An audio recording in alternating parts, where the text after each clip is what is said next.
ಪತ್ರಿಕಾ ಮಾಧ್ಯಮದವರಿಗೆ ನಮಸ್ಕಾರಗಳು. ಈ ಪತ್ರಿಕಾಗೋಷ್ಠಿಯ ಉದ್ದೇಶ ಇಷ್ಟೇ.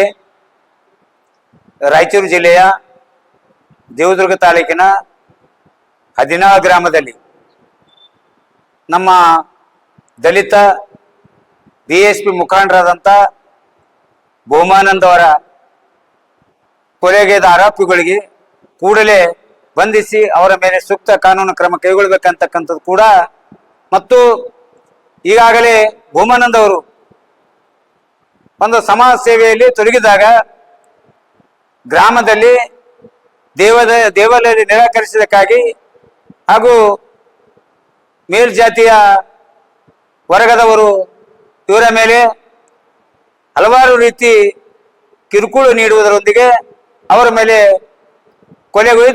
ಕೊಲೆಗೈದು ಇವತ್ತು ಪರಾರಿಯಾಗಿದ್ದಾರೆ. ಎಲ್ಲ ಈ ಕೊಲೆಗೆ ಕಾರಣ ಅಲ್ಲಿರ್ತಕ್ಕಂಥ ರಾಜಕೀಯ ಮುಖಂಡರು ಮತ್ತು ಅಲ್ಲಿರ್ತಕ್ಕಂಥ ಮೇಲ್ಜಾತಿಯ ವರ್ಗದವರಿಂದ ಕೊಲೆಯಾಗಿದೆ. ಈಗಾಗಲೇ ಅಲ್ಲಿರ್ತಕ್ಕಂಥ ಮಾನ್ಯ ಪೊಲೀಸ್ ವರಿಷ್ಠಾಧಿಕಾರಿಗಳು ಈಗಾಗಲೇ 3 ರಿಂದ 4 ಜನ ಬಂಧಿಸಿದ್ದೀವಿ ಅಂತಕ್ಕಂಥದ್ದು ಕೂಡ ನಮ್ಮ ಗಮನಕ್ಕೆ ಬಂದಿದೆ. ಆದರೆ ಬಂಧಿಸಿದ್ರೆ ಅಷ್ಟೇ ಅಲ್ಲ, ಅವರ ಮೇಲೆ ಅವರ ಶಿಸ್ತಿನ ಕ್ರಮ ಕೈಗೊಳ್ಳಬೇಕಂತಕ್ಕಂಥದ್ದು ಮತ್ತು ಈ ಬಡ ದಲಿತ ಕುಟುಂಬಕ್ಕೆ ಸಮಾಜ ಕಲ್ಯಾಣ ಇಲಾಖೆಯಿಂದ ಸುಮಾರು 50 ಲಕ್ಷ ರೂಪಾಯಿ ಪರಿಹಾರ ಮತ್ತು 10 ಎಕರೆ ಭೂಮಿ ಹಾಗೂ ಆ ಕುಟುಂಬಕ್ಕೆ ರಕ್ಷಣೆ ನೀಡಬೇಕಾಗ್ತಕ್ಕಂಥ ಕೆಲಸ ಇವತ್ತು ಅಲ್ಲಿರ್ತಕ್ಕಂಥ ವರಿಷ್ಠಾಧಿಕಾರಿಗಳಾಗ್ಲಿ ಸಂಬಂಧಪಟ್ಟ ಅಧಿಕಾರಿಗಳಾಗ್ಲಿ ಕೂಡಲೇ ಮಾಡ್ಬೇಕಂತ ಕೂಡ ಇವತ್ತು ಮಾದಿಗ ಸಂಘಟನೆಗಳು ಒಕ್ಕೂಟದಿಂದ ಒತ್ತಾಯಿಸ್ತಾ ಇದ್ದೀವಿ. ಆದರೆ ವಿನಾಕಾರಣ ಇವತ್ತು ಕರ್ನಾಟಕ ರಾಜ್ಯದಲ್ಲಿ ದಲಿತರಲ್ಲಿ ಜಗಳ ಹಚ್ಚತಕ್ಕಂಥದ್ದು ಮತ್ತು ದಲಿತರ ಮೇಲೆ ಹಲ್ಲೆ ಮಾಡ್ತಕ್ಕಂಥದ್ದು ಬಹಳ ನಡೀತದನ್ನು ಈ ಸರ್ಕಾರದಲ್ಲಿ ಕಂಡು ಬರ್ತಾ ಇದೆ. ಹಾಗೆ ಈಗಾಗಲೇ ನಮ್ಮ ಜಿಲ್ಲೆಯವರಾದಂಥ ದಲಿತ ಗೃಹ ಮಂತ್ರಿಗಳು ಇವತ್ತು ಕಲಬುರಗಿ ಜಿಲ್ಲೆಯಲ್ಲಿ ನೋಡಬೇಕಾಗಿದೆ. ಆದರೆ ಕಲಬುರಗಿ ಜಿಲ್ಲೆಯಲ್ಲಿ ಯಾವಾಗಿನಿಂದ ಗೃಹ ಮಂತ್ರಿ ಅಧಿಕಾರ ವಹಿಸುವಿಕೆಯಿಂದ ಇಲ್ಲಿವರೆಗೆ ಸುಮಾರು ಕಗ್ಗೊಲೆಗಳು ಕೂಡ ಕಲಬುರಗಿ ಜಿಲ್ಲೆಯಲ್ಲಿ ನಡೀತಾ ಇದ್ದಾವೆ. ಅದಕ್ಕೆ ನಾವು ನೇರ ಹೊಣೆ ಗೃಹ ಮಂತ್ರಿ ಅಂತಕ್ಕಂಥ ಹೇಳ್ತಾ ಇಲ್ಲ. ನಾವು ನಿಜವಾಗ್ಲೂ ಗೃಹ ಮಂತ್ರಿಯವರ ಕಾರ್ಯವೈಖರಿ ಬಗ್ಗೆ ಹೇಳಬೇಕಾಗಿದೆ. ಅವರು ನಿಷ್ಠಾವಂತ ಅಧಿಕಾರಿಗಳನ್ನು ಪೊಲೀಸ್ ಇಲಾಖೆಯಲ್ಲಿ ಈಗಾಗಲೇ ತಾವು ನೋಡಿದಿರಿ, ಅಫಜಲ್ಪುರ ತಾಲೂಕಿನಲ್ಲಿ ಅಪರಾಧಿಗಳು ಓಡಿ ಹೋಗೋದು, ಜೈಲಿನಿಂದ ಅಪರಾಧಿಗಳು ಓಡಿ ಹೋಗಿದಂತಕ್ಕಂಥದ್ದು ಮತ್ತು ಗ್ರಾಮೀಣ ಮತ ಕ್ಷೇತ್ರದಲ್ಲಿ ದಲಿತರ ಮೇಲೆ ಹಲ್ಲೆ ಆಗಿದ್ದು ಮತ್ತು ಗಾಣಗಾಪುರದಲ್ಲಿ ಮತ್ತು ಪೊಲೀಸ್ ಇಲಾಖೆ ಲೋಕಾಯುಕ್ತರಿಗೆ ಬಲಿ ಬಿದ್ದಿದಂತೂ ಸ್ಟೇಷನ್ ಬಜಾರ್ ಪೊಲೀಸ್ ಸ್ಟೇಷನ್ ಮತ್ತು ಹಲವಾರು ತಾಲೂಕುಗಳಲ್ಲಿ ತಾವು ಕಂಡಿದ್ದೀರಿ. ಹೀಗಾಗಿ ನಾವು ಇವತ್ತು ಮುಖ್ಯಮಂತ್ರಿಗಳಿಗೆ ಮನವಿ ಮಾಡ್ಕೊತಾ ಇದ್ದೀವಿ ಮತ್ತು ಗೃಹ ಮಂತ್ರಿಗಳಿಗೆ ಕೂಡ ಮನವಿ ಮಾಡ್ಕೊತಾ ಇದ್ದೀವಿ. ನಾವು ಈ ಗೃಹ ಮಂತ್ರಿಯೇ ನೇರ ಹೊಣೆ ಅಂತಕ್ಕಂಥದ್ದು ಹೇಳ್ತಕ್ಕಂಥ ಅವಶ್ಯಕತೆ ಇಲ್ಲ ಅಂತಕ್ಕಂಥ ನಮ್ಮ ಭಾವನೆ. ಯಾಕಂದ್ರೆ ಅವ್ರು ನಿಷ್ಠಾವಂತ ಅಧಿಕಾರಿಗಳು ಅಧಿಕಾರದಲ್ಲಿ ವಹಿಸಿಕೊಂಡು ಕಾರ್ಯವನ್ನು ನಿರ್ವಹಿಸಬೇಕಾಗಿದೆ. ಆದರೆ ಇವತ್ತು ಕಲಬುರಗಿ ಜಿಲ್ಲೆಯಲ್ಲಿ ಪೊಲೀಸ್ ಅಧಿಕಾರಿಗಳಾಗಲಿ ಮತ್ತು ಇನ್ನುಳಿದ ಇಲಾಖೆಯಲ್ಲಿ ಭ್ರಷ್ಟರು ಮತ್ತು ಅದು ಉಗ್ರವಾಗಿ ಖಂಡಿಸ್ತೀವಿ. ಅದು ಪತ್ರಿಕಾಗೋಷ್ಠಿ ಮಾಡುವ ಉದ್ದೇಶ ಏನಪ್ಪ ಅಂದ್ರೆ, ದಿನಾಂಕ 4/7/2026 ರಾಯಚೂರು ಜಿಲ್ಲೆಯ ದೇವದುರ್ಗ ತಾಲೂಕಿನ ಸುಂಕೇಶ್ವರ ಒಂದು ಗ್ರಾಮದಲ್ಲಿ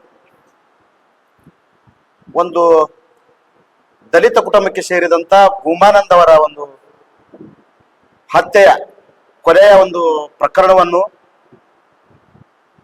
ಸುವ್ಯವಸ್ಥಿತವಾಗಿ ಹಾಗೂ ಕಾನೂನು ಸುವ್ಯವಸ್ಥೆ ಸಂಪೂರ್ಣವಾಗಿ ಈ ಕರ್ನಾಟಕ ರಾಜ್ಯದಲ್ಲಿ ಕಾಂಗ್ರೆಸ್ ಸರ್ಕಾರ ದಲಿತರ ಪರ ಇದ್ದೀವಿ, ನಾವು ದಲಿತ ಕುಟುಂಬದ ಜೊತೆ ಯಾವಾಗಲೂ ನಾವು ಇರ್ತೀವಿ ಅಂತೇಳಿ ಇವತ್ತು 2023 ಅವರ ಚುನಾವಣೆಯಲ್ಲಿ ಮಾತಾಡಿ ಓಟನ್ನು ಗಿಟ್ಟಿಸಿಕೊಂಡು, ನಮ್ಮ ದಲಿತರ ಓಟನ್ನು ಗಿಟ್ಟಿಸಿಕೊಂಡು ಇವತ್ತು ದಲಿತರನ್ನು ಪೂರ ಕಡೆಗಣಿಸೋ ಕೆಲಸವನ್ನು ಇವತ್ತು ಕಾಂಗ್ರೆಸ್ ಸರ್ಕಾರ ಮಾಡ್ತಾ ಇದೆ. ಇವತ್ತು ಭೂಮಾನಂದ್ ಅವರು ಸಾಮಾಜಿಕ ಹೋರಾಟಗಾರ, BSPದ ಒಂದು ಪ್ರಬಲ ನಾಯಕರು, ಹಲವಾರು ಸಾಮಾಜಿಕ ಹೋರಾಟದಲ್ಲಿ ಹಾಗೂ ಬಡವರ ಬಗ್ಗೆ ಕಾಳಜಿ ಇರುವಂತ ಒಂದು ದಲಿತ ಹೋರಾಟಗಾರ. ಅಂತ ಹೋರಾಟಗಾರರನ್ನು ಮೇಲ್ಜಾತಿಯವರು ಇಂಥ ಹೋರಾಟಗಾರರಿಗೆ ಕಡಿವಾಣ ಹಾಕ್ಬೇಕಂತೇಳಿ ಇಂಥವ್ರಿಗೆ ದಲಿತರಿಗೆ ಬೆಳಿಬೇಡದ ಅನ್ನೋ ಉದ್ದೇಶಕ್ಕಾಗಿ ಅವ್ರನ್ನ ನಡು ರಸ್ತೆಯಲ್ಲಿ ಭೂಮಾನಂದ್ ಅವ್ರ ಪತ್ನಿ ಹಾಗೂ ಅವರಿಬ್ಬರು ಒಂದು ದ್ವಿಚಕ್ರ ವಾಹನದಲ್ಲಿ ರಸ್ತೆ ಮುಖಾಂತರ ಊರಿಗೆ ಆಗಮಿಸ್ತಿದ್ದಾಗ ನಡು ರಸ್ತೆಯಲ್ಲಿ ಅವನಿಗೆ ತಡೆದು ಅವಾಚ್ಯ ಶಬ್ದವನ್ನು ನಿಂದಿಸಿ, ಮೊದಲನೇದಾಗಿ ಅವಾಚ್ಯ ಶಬ್ದವನ್ನು ನಿಂದಿಸಿ ಮಾತಾಡಿದಾಗ, ಆಯ್ತಪ್ಪ ನನ್ನ ಮೊದಲ ನನ್ನ ಹೆಂಡತಿಗೆ ಮನೆಗೆ ಬಿಟ್ಟು ಬರ್ತೀನಿ, ಆಮೇಲೆ ಮಾತಾಡಮ್ಮ ಅಂತ ಹೇಳ್ತಾರ. ಆದ್ರೂ ಕೇಳೋದಿಲ್ಲ. ಅವ್ರ ಹೆಂಡತಿಯ ಸಮ್ಮುಖ ಎದುರಲ್ಲೇ ಆ ಒಂದು ಭೂಮಾನಂದ್ ಅವರ ಬಹಳ ಕ್ರೂರವಾಗಿ ಆ ವ್ಯಕ್ತಿಯನ್ನು ಕೊಲೆ ಮಾಡ್ತಾರೆ. ಕೊಲೆ ಮಾಡಿದ್ದ ವ್ಯಕ್ತಿಯರು ಹಲವಾರು ಸಾಮಾಜಿಕ ಹೋರಾಟಗಳಲ್ಲಿ ದಲಿತರ ಪರ ಚಿಂತನೆಗಳು, ದಲಿತ ಪರ ಹೋರಾಟಗಾರರು, ದಲಿತರ ಪರವಾಗಿ ಬಡವರಿರುವಂತ ಒಂದು ಕುಟುಂಬಗಳಿಗಾಗಲಿ ಬಹಳ ಒಂದು ಹೆಚ್ಚಿನ ಶ್ರಮ ವಹಿಸಿರ್ತಕ್ಕಂಥ ಒಬ್ಬ ಹೋರಾಟಗಾರ. ಇಂಥವರಿಗೆ ಈ ಸ್ಥಿತಿ ಬಂದ್ಮೇಲೆ ಬಡ ಸಾಮಾನ್ಯ ಜನರಿಗೆ, ದಲಿತರಿಗೆ ಎಲ್ಲಿ ನ್ಯಾಯ ಸಿಗುತ್ತಂತ ನನ್ನ ಪ್ರಶ್ನೆ. ಒಂದು, ಈ ರಾಜ್ಯದಲ್ಲಿ ಕಾನೂನು ಸುವ್ಯವಸ್ಥೆ ಬಹಳ, ಅದು ಕಾಂಗ್ರೆಸ್ ಸರ್ಕಾರ ಬಂದ ನಂತರ ಕಾನೂನು ಸುವ್ಯವಸ್ಥೆ ಪೂರಾ ಹದಗೆಟ್ಟಿದೆ. ವಿಶೇಷವಾಗಿ ದಲಿತರ ಮೇಲೆ ಆಗ್ತಕ್ಕಂಥ ದೌರ್ಜನ್ಯಗಳು, ಅತ್ಯಾಚಾರಗಳು ಇತ್ತೀಚಿನ ದಿನಗಳಲ್ಲಿ ಬಹಳ ಹೆಚ್ಚಾಗ್ತಾನೆ ಹೊರತು ಕಡಿಮೆ ಆಗ್ತಾ ಇಲ್ಲ.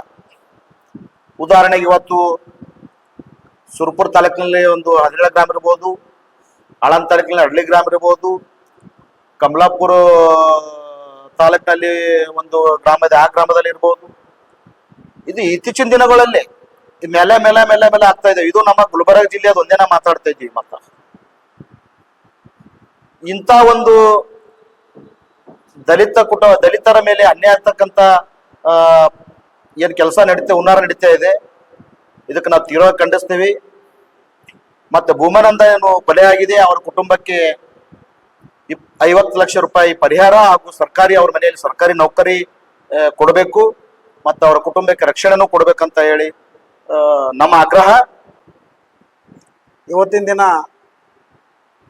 ರಾಜ್ಯದಲ್ಲಿ ಅರಾಜಕತೆ ನಡೆದಪ್ಪ ಅಂತ ತಿಳ್ಕೇಸಿ ನಾವು ಎಲ್ಲರೂ ನೋಡ್ಬೇಕಾಗ್ತದ.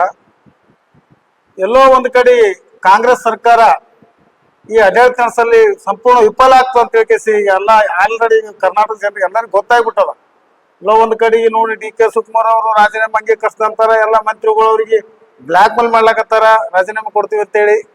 ಈ ಎಲ್ಲಾ ಕಡೆ ಜಿಲ್ಲಾಗಳಲ್ಲಿ ಇಲ್ಲಿ ಕೊಲೆ, ಬೆದರಿಕೆ, ಜೈಲಿನ ಪರಾರಿ ಆಗುವುದು, ಮತ್ತ ದಲಿತರ ಮ್ಯಾಗ ಹಲ್ಲೆ, ದಲಿತರ ಮ್ಯಾಗ ಏನಂತಾರ ಬಲಾತ್ಕಾರಗಳು ಹೆಣ್ಮಕ್ಳ ಮೇಲ, ಇವೆಲ್ಲ ಸಾಕಾಗಷ್ಟು ಕೊಲೆ, ಸುಲಿಗೆ ಅವೆಲ್ಲ ಈಗಾಗಲೇ ಕರ್ನಾಟಕದಲ್ಲಿ ಅತಿ ಹೆಚ್ಚಾಗ್ಯದ. ಏನು ನಮ್ಗೆ ತಿಳಿತಾ ಇಲ್ಲ. ಒಂದು ಅರಾಜಕತೆನೇ ಚಾಲು ಆಗಿರಂತ ಅನ್ಕೋಬೇಕಾಗ್ತದೆ ನಾವು.